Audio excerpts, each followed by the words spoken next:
I did start the recording, and yep, let me introduce you to Dr. Alemi.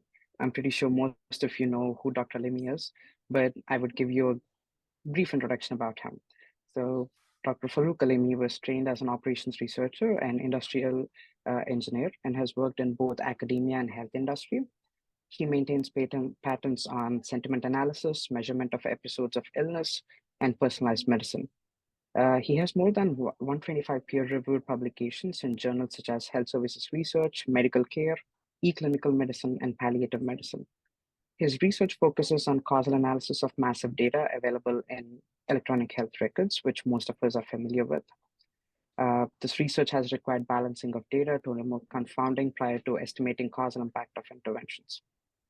His publications have contributed to predictive medicine, precision medicine, comparative effectiveness of medications, sentiment analysis, and many more.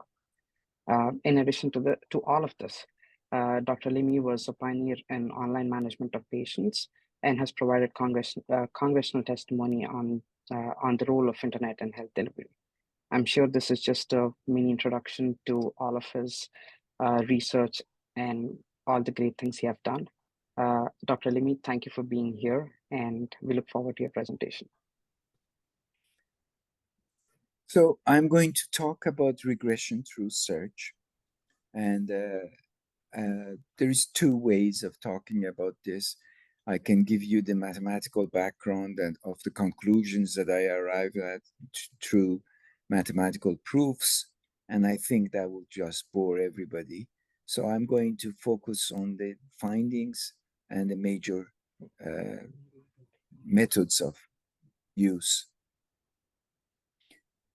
The aim of this talk is to estimate regression coefficients through searching in the data. Yes, we're talking about searching in the data. And yes, we're talking about regression, which is the bedrock of scientific inquiry. When the title of my talk was announced in the faculty meeting, the faculty broke into laughter because how could you do that? This is the interesting part. We can do it, and we can do it quite accurately. Let's just take a look at how to do this. The second aim of this study is to predict the outcome without even using the regression equation, just by searching in the data. This study is significant because regression, the sum of minimizing the sum of square of residuals, requires us to specify the equation itself, the form of the equation, the interactions among the variables, and we don't have that. We don't know what the interactions among the variables are. And in massive high-dimensional data, it's impossible to come up with the right set of interaction terms to actually capture the interaction. So in these data, we actually need to find the interactions before we actually can use regression. This study is also significant because it solves the last mile problem of large language models. Keep in mind that large language models are predicting from prior words the probability of the next word, or they are predicting from prior words the probability of the effectiveness of a treatment. All of these predictions require regression or models like neural networks that examine interactions among variables. So it's a very difficult prediction. And when you look at it,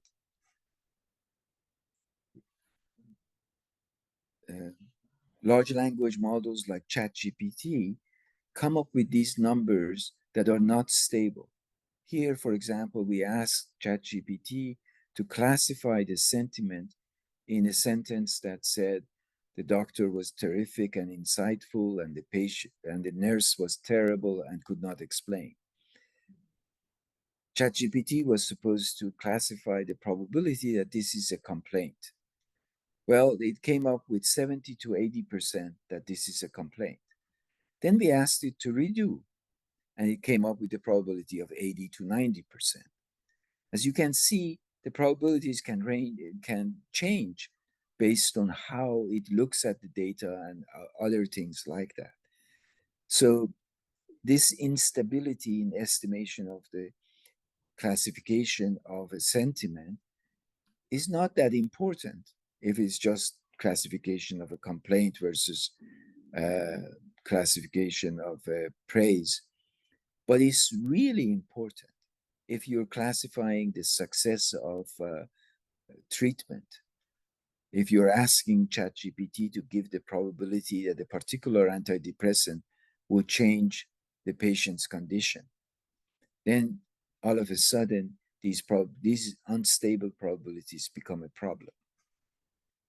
And the approach that we are describing here solves this problem.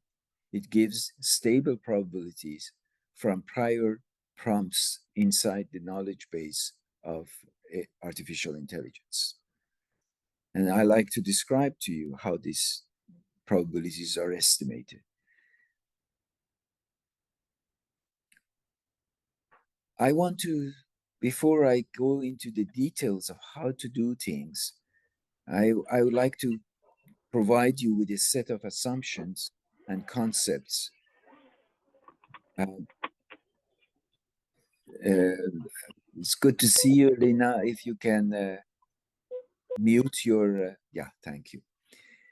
So the key assumptions and concepts here are that we transform the data, in particular the independent variables, into either a binary or rescaled range between 0 and 1. So a binary variable assigns 0 to when the variable is absent and 1 when the variable is present. And rescaled value also assigns 0 to when the variable is absent and 1 when most of the highest value of the variable is present. This rescaling can be done by min-max transformation, and it's very common. It does not restrict our application to many problem situations. The second assumption, the second transformation, is that all independent variables are monotonely related to y, the outcome variable. This assumption is also not always met, but problems can be redefined so that this assumption can be met. For example, age may have a non-monotone relationship with mortality, but segments of age may have monotone relationship with outcomes of mortality. And therefore, we can redefine an age variable into two new variables so that it is always monotonely related to the outcome. And the last point I want to make is that everything is redefined so that it's positively related to the outcome y. What that means is that, for example, if you have a variable like gender, and gender might be 0 when it is male and 1 when it's female, well, that's positively related to mortality. If it was, gender was defined as 0 when it is female, but 1 when it's male, then it's negatively related to the outcome. So we choose the definition that forces the independent variables to be positively related to the outcome y. All of these transformations are required for these procedures to work. So, but the point I'm making here, without going into the mathematics of it, is that these transformations can be done, and almost all problem settings, these transformations can be done. The second point I'd like to make is a very complex assumption called no order violations. No order violations says that the shared features of cases don't affect the order of the choice that we are making. Here, for example, we see the outcome variable y And the first set of cases is a case in which only the variable a is present. And we see that that case has a lower outcome variable than when the case where only variable b is present. Now we add a c variable to these cases. So we have a case bc, and we see that bc has a lower outcome variable than AC. So shared feature C has reversed the preferences in cases A, B, and this has caused a violation of shared order, the order violation for shared features. These kinds of violations occur in the data almost always, but we can handle these violations by creating some exceptions to the regression equations and other things so that we don't have to have these order violations. Just for the record, order violations, if they exist, they imply that there is no regression equation or no equation at all that can capture the data. So order violations must only be captured through exceptions. I present these assumptions and these limitations of our approach just to make sense, because I'm not going to through the mathematics of it. So, but wanted you to be aware of the principles that we have to be met before the data can be analyzed in this fashion.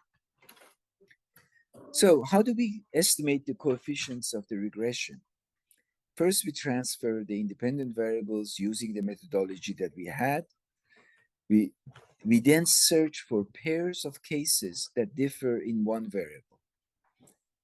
This search is easily done, computationally is not intensive, and you can do it in any database of any size with a simple SQL command. You remove order violations. Again, order violations are exceptions to our modeling efforts. You then calculate the coefficients as the medians of the differences of these pairs of cases.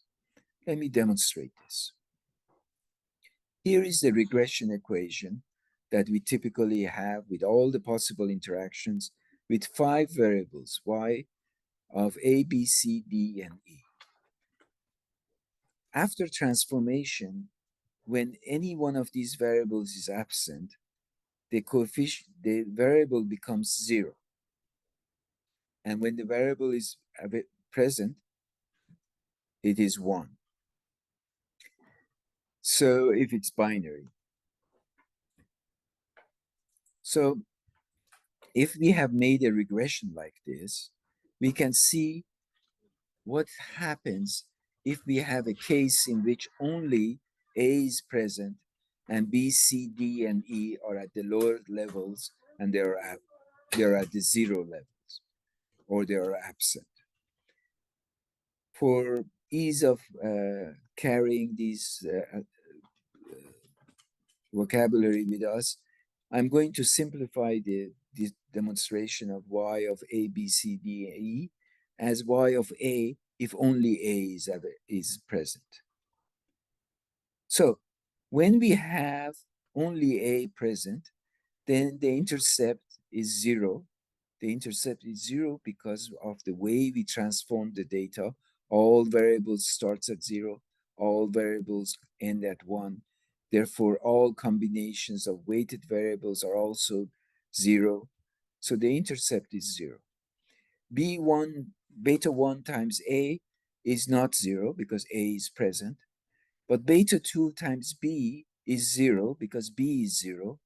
Beta 3 times C is 0, and so on. Every interaction with any other variable is 0 because every other variable is absent. Every other variable has been assigned a 0 value. Therefore, this case where only A is present, estimates the coefficient beta 1. This is very simple. Now we have an estimate for the coefficient of beta 1. but we have more than one estimate. In every situation where there is a pair of cases that differs by A being present, we have an estimate for the coefficient of A.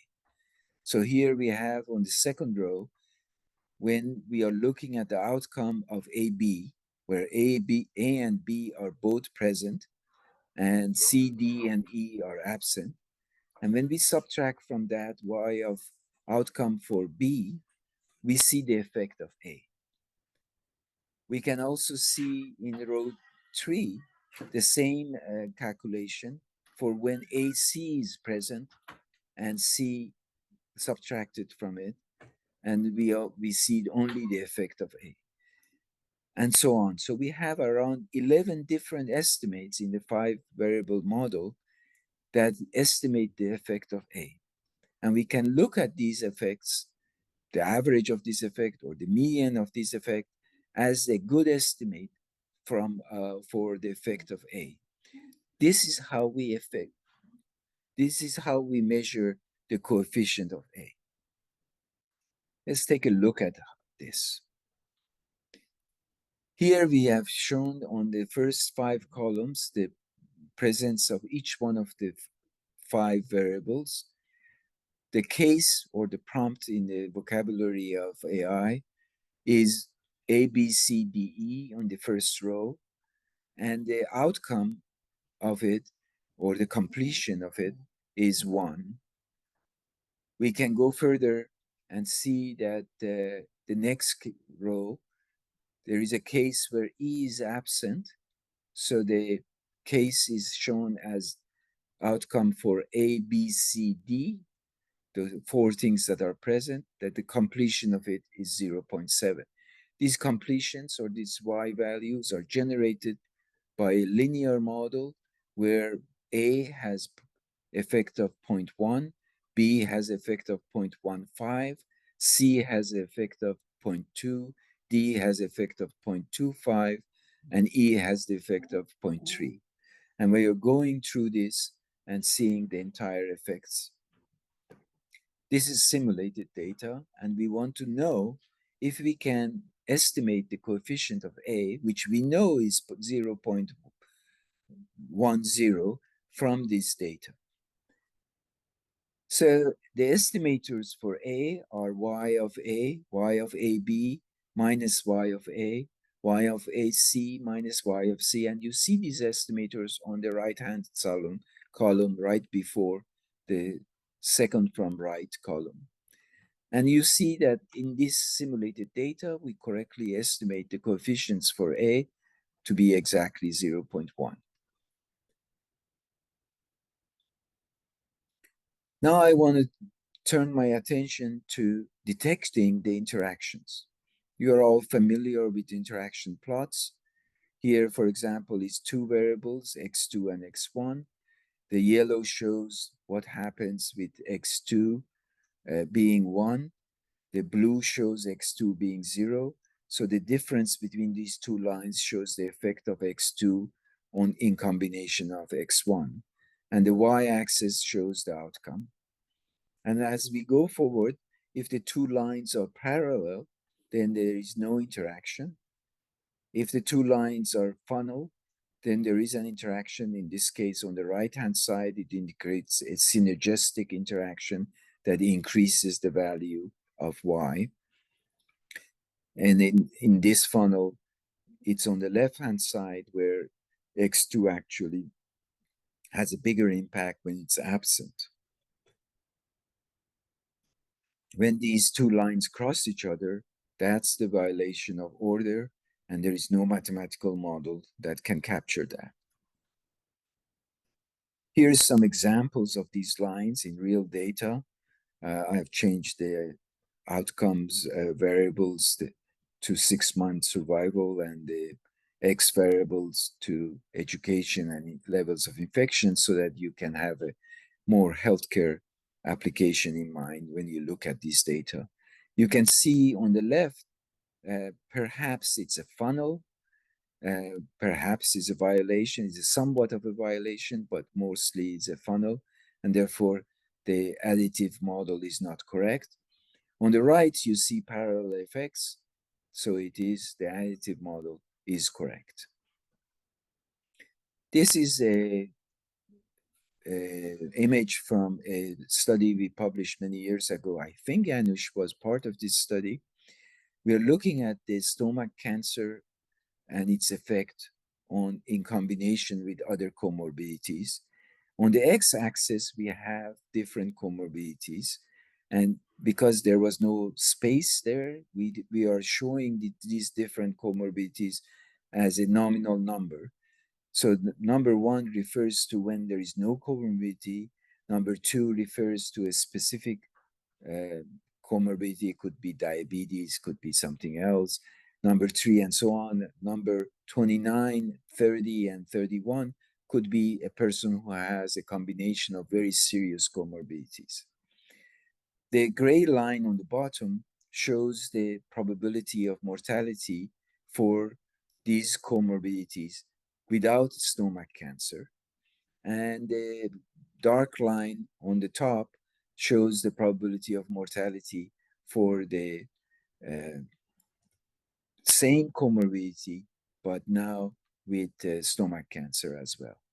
The difference of these two lines shows the effect of uh, uh,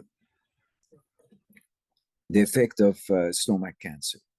We see that this effect is large at the beginning when the patient has no other comorbidities in the where the x-axis is 1.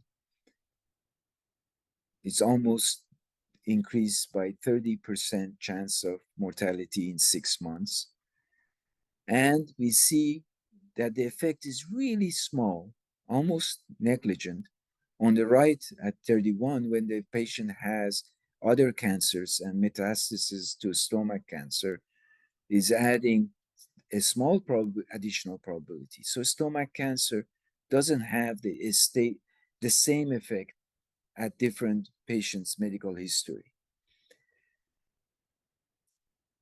Taking a look at this interaction plot, there is a lot here that's going on, and we don't understand why the lines go up and down, why in column 20, what is about that shared features in that line that is creating this small change all of a sudden, and what is happening in line 26, in column 26, where the two lines are actually the stomach cancer doesn't seem to have any additional impact, and so on. But next, I want to show you how we can use this variability in the interaction plot to actually identify which interactions are present and which interactions are absent. To do that, I want to show it to you in a simulated data where we know what interactions are present and what interactions are absent. Here we see that in BC, the two lines meet, and we see at BCE, the two lines also meet. We see also in BD that the effect of A is larger than the effect of A, for example, in when there is no other feature in the two sets. So at the very left, right here, we see no effect. We see a 10% effect, but here we see a bigger at BD, we see a 20% effect. So we are seeing variations of the effect of A, and we don't understand why it's that variation.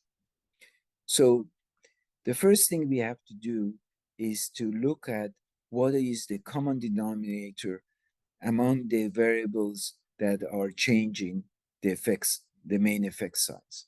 Here we see that BC, BCD, BCE, and BCDE have an effect, and the common denominator of these four things is BC.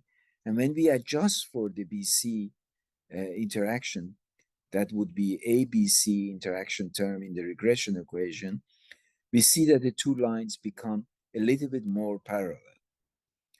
We can then deduce from this that ABC is an interaction term that will change the outcomes here.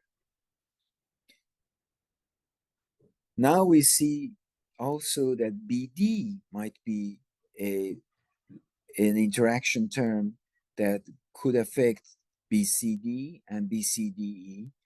And we see that BD actually should reduce the line so that it becomes more parallel. When we adjust for BD and for BC, we see that the two lines become completely parallel.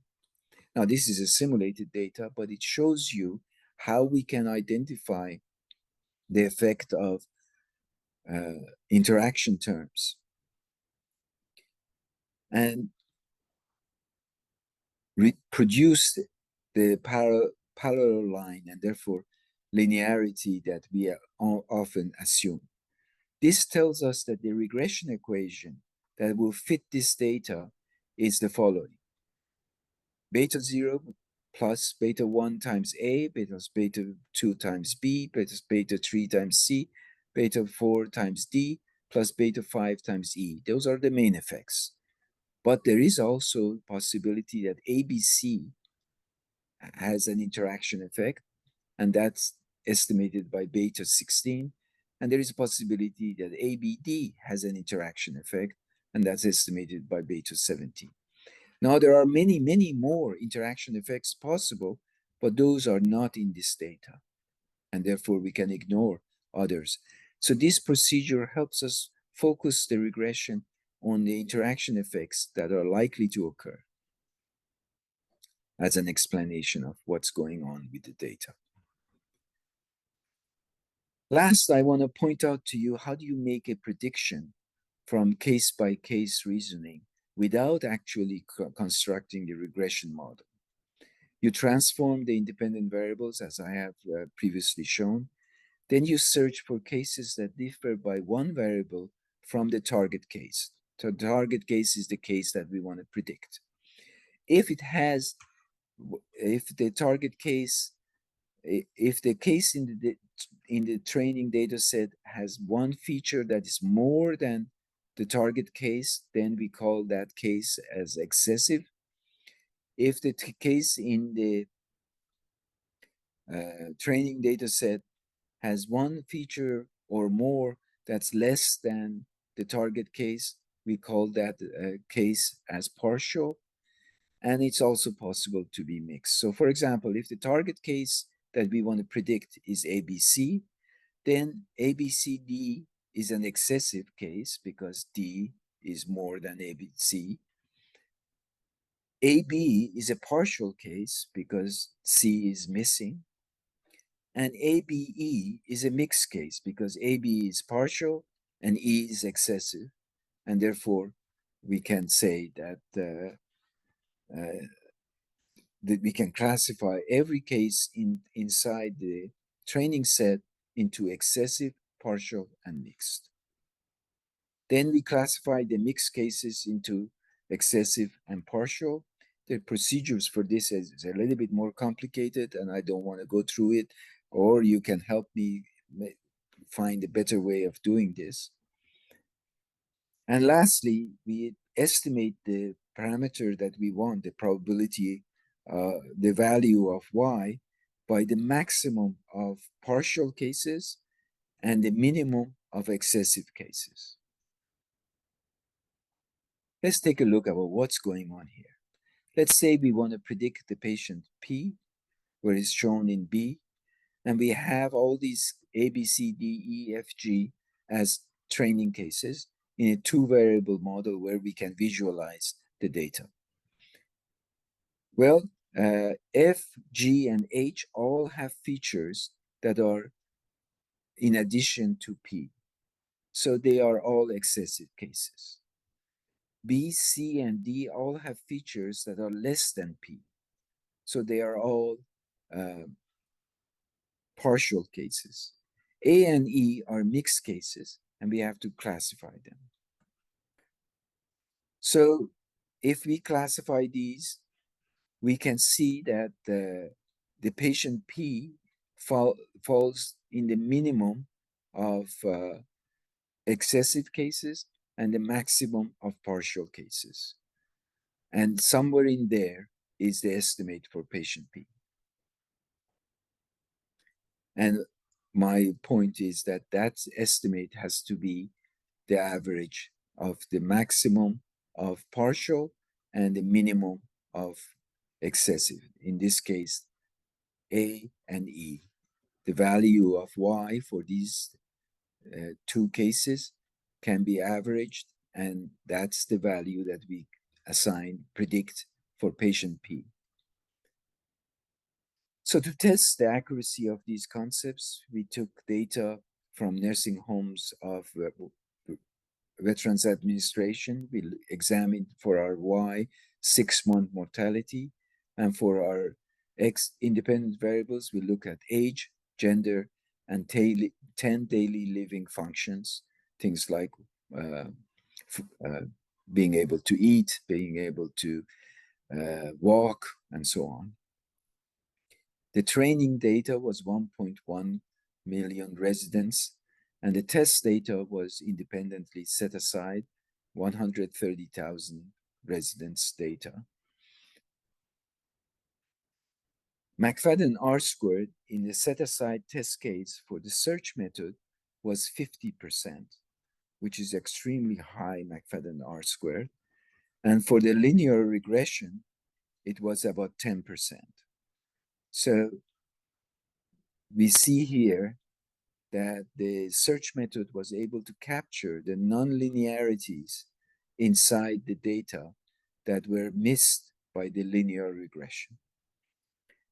Okay, I think I have presented my case, I think, about, well, at least how these things are done.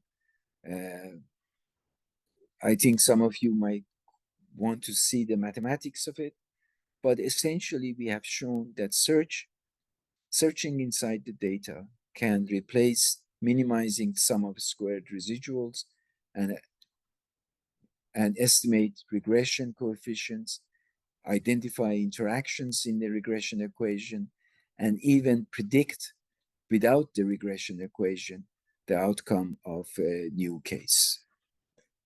I'll pause here and see how I can explain this a little bit further, and hopefully you would be able to come and collaborate with me on this research.